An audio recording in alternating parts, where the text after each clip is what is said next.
Dostlar, salam. Gəlin nağılımızı yada salaq və daha sonra nağılın qaldığı yerdən davam edək.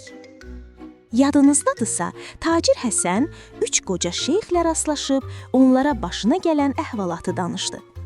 Qoca şeyxlər ona kömək etmək üçün onunla birlikdə səhrada İfritin gəlişini gözlədilər.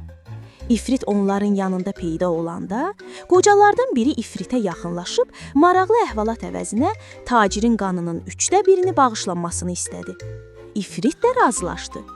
Qoca şeyx əmisi qızı, yoldaşı və oğlu ilə bağlı əhvalatı ona danışmağa başladı. Qoca şeyxin əmisi qızı onun evdə olmamasından istifadə edib, qısqanclıqdan şeyxin yoldaşını və oğlunu inəyə və buzova çevirmişdi.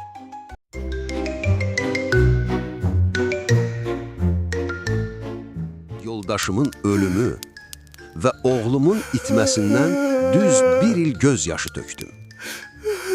Qurban bayramı çatanda mən bir inək kəsmək istədim. Çoban, get ən yaxşı inək gətir. Onu Allah yolunda qurban kəsək. Çoban gedib tövlədən ən yaxşı inəyi gətirdi. Bu inək mənim yoldaşım idi. Mən bıçaq əlimdə inəyə tərəf yönəldim ki, onu kəsim.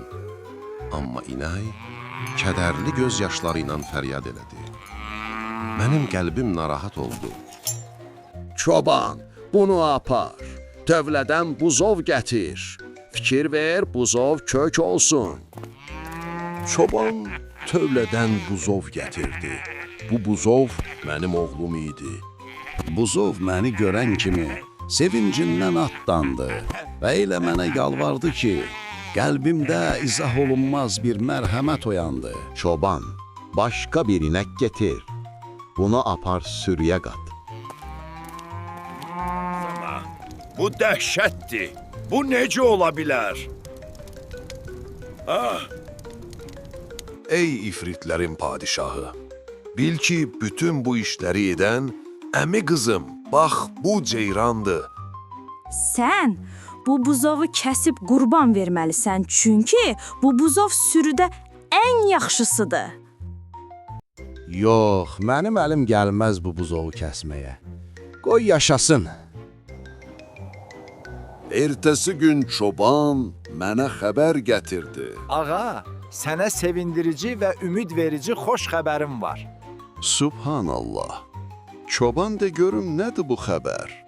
Eşit, hörmətli tacir. Danış, səni dinləyirəm. Mənim sehri bilən bir qızım var. O, sehri bizdə yaşayan bir qadından öyrənmişdir. Bil ki, dünən sən mənə bu buzovu verdikdən sonra, mən onunla birlikdə öz həyətimə gəldim. Qızım bu buzovu görən kimi üzünü örtüb güldü, sonra ağladı.